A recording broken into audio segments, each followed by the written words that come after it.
humanity goes about its day, completely unaware that the world is about to change forever. In Washington, D.C., the pulse of politics continues. Major decisions are being debated behind closed doors, while outside, the city hums with the familiar rhythm of traffic, protests, morning coffees, and business meetings. It's just another Tuesday, or so it seems. But beneath this ordinary surface, fate is coiling, ready to strike. Inside the White House, Jennifer Brown, a fierce and principled congresswoman, is wrestling with heated debates and complicated allies. The president, her political rival, brushes her off during an emergency meeting. There are wildfires out west, growing louder voices in the military, and rising tensions over environmental crises. But Jennifer's concerns are deeper, more pressing. She can feel something is off, but no one is listening.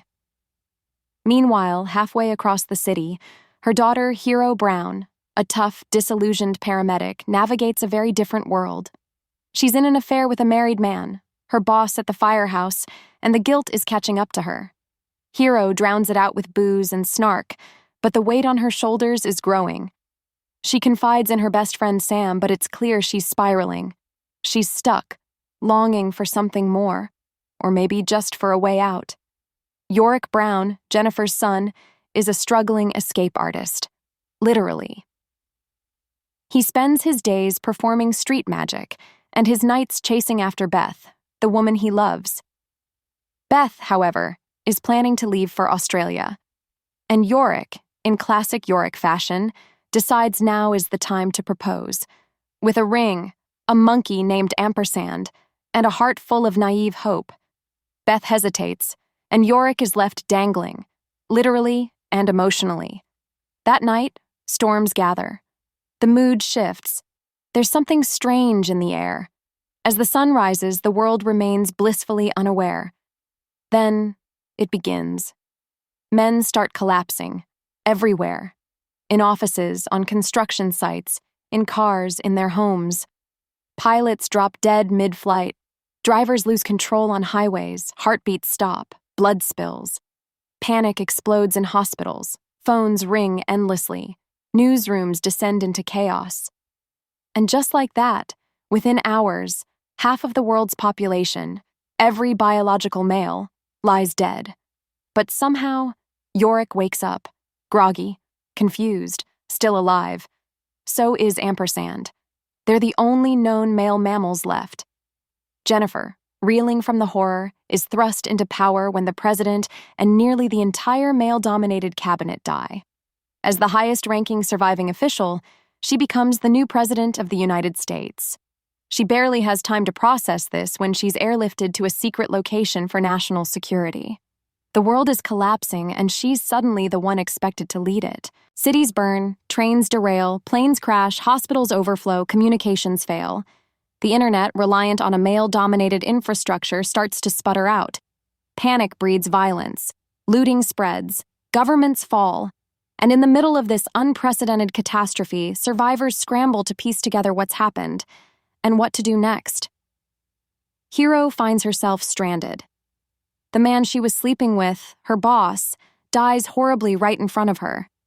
Covered in his blood, she stumbles into the wreckage of a city in chaos. She and Sam take shelter, trying to survive, but the trauma runs deep. Hero blames herself. Sam tries to help her stay grounded, but they're running out of options, and grief hangs over them like a fog. Back at the Pentagon, Jennifer fights to stabilize what's left of the government. But political tensions quickly rise. Regina Oliver, the surviving cabinet member from a far-right administration, was thought to be dead. But now she's alive and she wants to claim the presidency. Jennifer knows that if Regina returns to power, the fragile remnants of democracy may not survive. Amid this crisis, Jennifer keeps a secret. Her son, Yorick, is alive. No one else can know, not yet. If word gets out, he'll become a target, a symbol, a pawn. So she keeps him hidden. She puts trusted agents on his trail to find him, but keeps the truth from the world. Yorick, meanwhile, is freaking out. He walks through an apocalyptic New York, seeing corpses, overturned cars, smoldering buildings. No one is coming, No one knows he's alive. And all he wants is to find Beth, who left the city just before the collapse. With no idea what's happening or why he survived, he hides in his apartment, feeds ampersand, and tries not to lose his mind. Elsewhere, in isolated labs and bunkers, scientists struggle to comprehend the scale of this disaster. Was it a virus, a biological weapon, a curse? No one knows. And worse, there's no clear path forward. Without men, the supply chain breaks. Electricity falters. Medicine runs out. Pregnancies go unmonitored. And with no sperm donors left, the question of human survival looms large. As the episode draws to a close, we watch Jennifer take the oath of office, swearing to protect what remains of the country. Outside, the White House gates are filled with angry, scared women demanding answers. Inside, she's barely holding it together. She's lost everything: her colleagues, her husband, the world she once knew. And now she must lead the ashes of civilization through the unknown. At the same time, Yorick, hiding alone in a dying world, realizes that being the last man on Earth isn't a fantasy. It's a nightmare. His phone battery is dead. He's low on food. The power's out. And the silence is deafening. But somewhere out there, someone is watching. And Yorick's survival may not be as secret as he thinks. Darkness falls over the city as sirens fade. The world has ended. And this is just the beginning.